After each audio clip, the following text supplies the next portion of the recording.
Good morning, kindergarten friends. Miss Murphy here.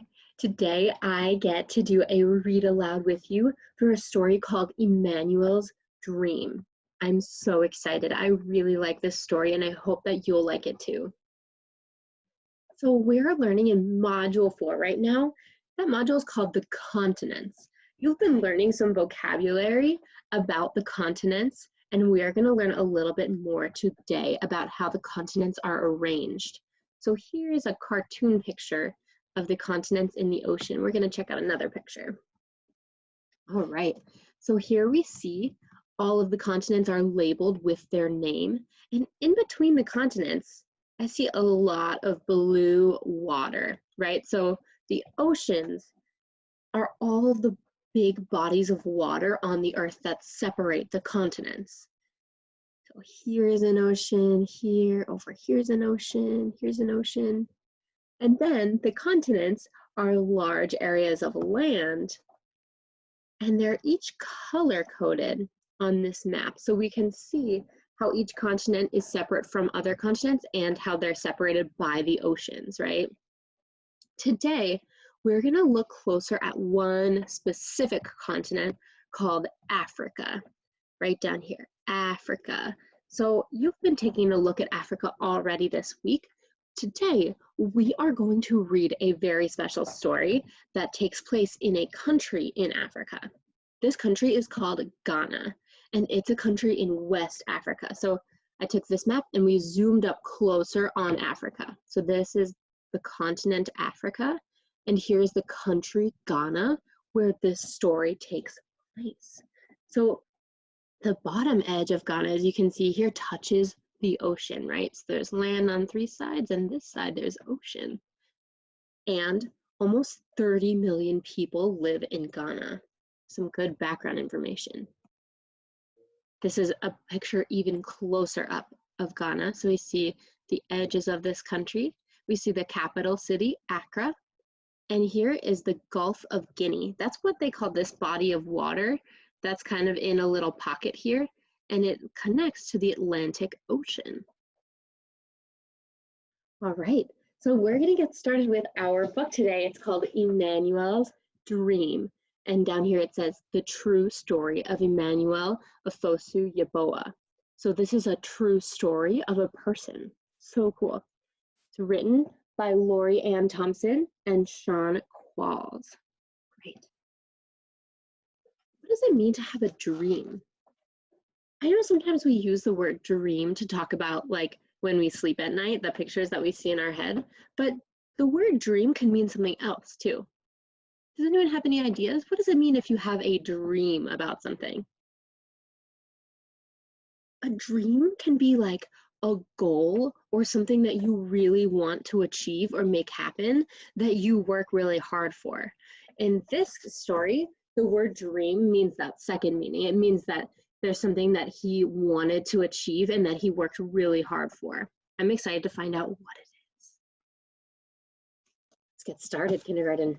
In this cover, it says, one person can change the world. In Ghana, West Africa, a baby boy was born. Two bright eyes blinked in the light.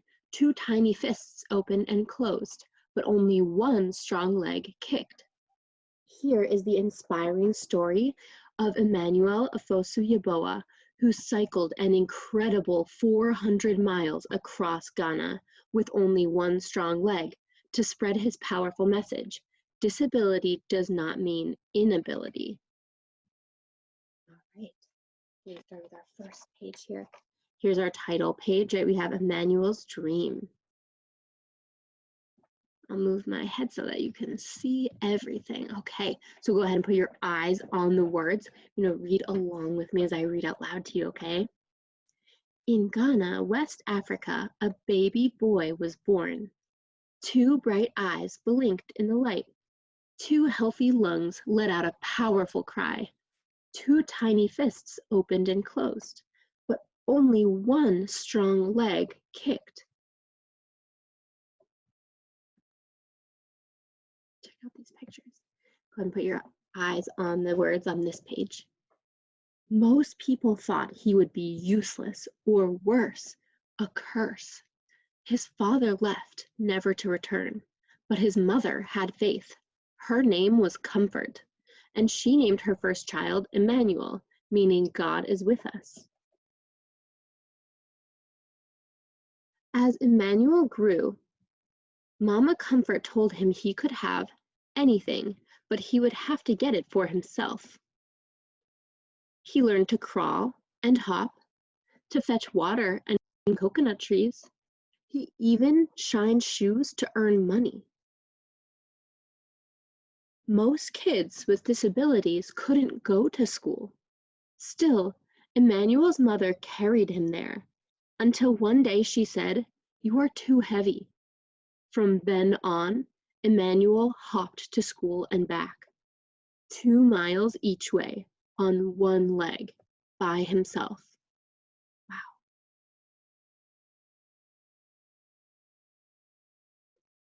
At first, nobody would play with him, so Emmanuel saved his money and bought something none of his classmates had, a brand new soccer ball.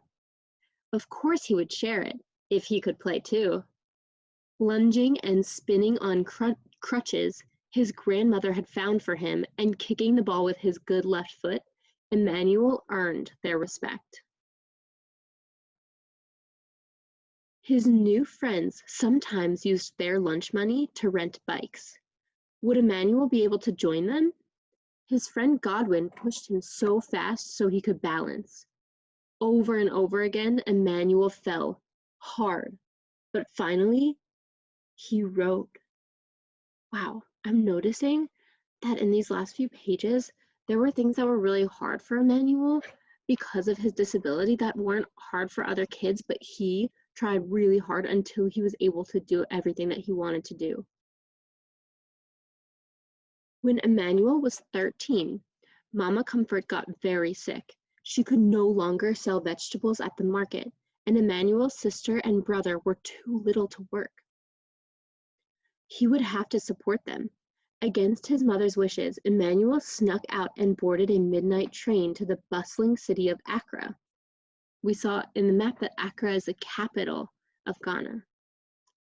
150 miles away, alone. He didn't know it then, but it would be 2 years before he saw his family again. Emmanuel arrived full of hope. There were so many people. Check out this busy market square. But no one would hire him. Shopkeepers and restaurant owners told him to go out and beg, like other disabled people did. Emmanuel refused. Finally, a good stand owner offered him a job and a place to live. When Emmanuel wasn't serving drinks, he kept busy shining shoes. He earned money and sent it home. One morning when Emmanuel went to buy shoe-shining supplies, the shopkeeper thought he was there to beg and scolded him. Insulted, Emmanuel slammed his money down on the counter. The shopkeeper apologized, but Emmanuel would never forget. When Mama Comfort grew sicker, Emmanuel went home to be with her. From her bed on Christmas Eve, she told her son, "Be respectful. Take care of your family. Don't ever beg. And don't give up." By the next morning, Emmanuel's beloved mother was dead. He was heartbroken, but he knew her last words had been a gift. He would honor them by showing everyone that being disabled does not mean being unable. It was a big dream, but Emmanuel had a plan. What do you think Emmanuel's plan is? Let's find out. Emmanuel had a sharp mind, a bold heart, and one strong leg. All he needed was a bike. At first, no one would help. They thought his plan to bicycle around Ghana was impossible. Then Emmanuel wrote to the Challenged Athletes Foundation all the way in San Diego, California. They sent him a bike, plus a helmet, shorts, socks, and gloves. Emmanuel started training for the long ride. He persuaded the king of his region to give him a royal blessing. He went door to door asking for additional support. Finally, he hired a taxi to follow him with drinking water, a camera, and his best friends. Then, Emmanuel tied his right leg to the bike's frame, jammed his left foot into a flip-flop attached to the pedal, and rode. Emmanuel pedaled through the bustling city of Accra. See the word bustling there? That might be a new word. Bustling means really busy and crowded. He pedaled through the rainforests, over roving hills, and across wide, muddy rivers. He pedaled past ogham forests and plantain farms, and through the market city of Kumasi.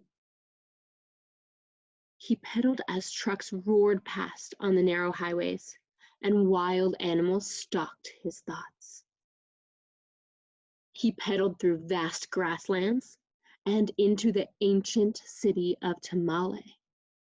He rode up, down, across, and around his country, proudly wearing the colors of its flag, on a shirt printed with the words, "The Pozo," or "The Disabled Person." Wow, he's biking around his whole entire country. That's a really big space. That's a long way to bike.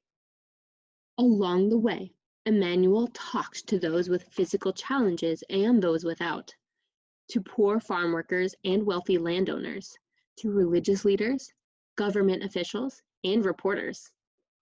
He wanted everyone to see him and his disability. He wanted everyone to hear him and his message. The farther Emmanuel rode, the more attention he got. Children cheered. Able-bodied adults ran or rode along with him. People with disabilities left their homes and came outside, some for the very first time. The young man once thought of as cursed was becoming a national hero. He completed his astounding journey, pedaling south to the sea and back up to Accra, nearly 400 miles in just 10 days. But Emmanuel's success goes even further than that. He proved that one leg is enough to do great things, and one person is enough to change the world. On this side, there's a quote from Emmanuel. It says, "In this world, we are not perfect. We can only do our best." Do you think Emmanuel did his best? I think so too, right? He faced a lot of challenges, but he still worked really hard to do his best, and he did something really incredible. So here's our cover again, Emmanuel's Dream. That was a good story. Now, scholars, you get to fill out your reading journal to respond to our read aloud. You've worked on reading journals before, so at the top here, you're going to write the title of the book. Our title is Emmanuel's Dream. You can pause the video while you copy down the title of the book. You're going to write it up here, right? Hit play when you're ready to move on. Okay, now you're going to fill out whether you liked this book, right? So you can circle or color in the thumbs up or the thumbs down if this wasn't one of your favorites. I would do thumbs up because I really like this book. All right, so now we're going to do our author and illustrator.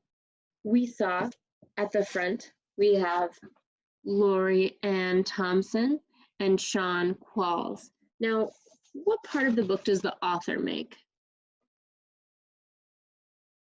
The words, right? The author writes the words in a book. And what about the illustrator? What does the illustrator make? You got it. The illustrator makes the pictures. If you need extra time to write down the names of the author and illustrator, go ahead and pause the video and then hit play when you're ready to move on. Okay, so now is the part where you get to write about what you thought about this book. So here's a space for you to draw a picture. You could draw a scene that happened in the book, or you can draw what this book makes you think of, or maybe a dream that you have that this book inspired you to do. And down here, you're using words to tell about it. These words say, I like. So you can write about something that you liked in the book. So maybe I would write, I like how Emmanuel never gave up. That makes me want to never give up when I want to do something. You can write whatever you want that you liked in the book. If you forget what happened in the book, you can go back and play part of this video again so that you can hear about Emmanuel's story again. When you're all done with your reading journal, have someone at home take a picture of your journal and send it to your teacher, because we want to see what you thought of the book and what you wrote about so that we can see how you liked the book and what your thoughts are. All right. Thank you for reading with me today, scholars. It was so much fun to share this book with you. I hope you enjoy working on your reading journal, and I will see you soon. Bye.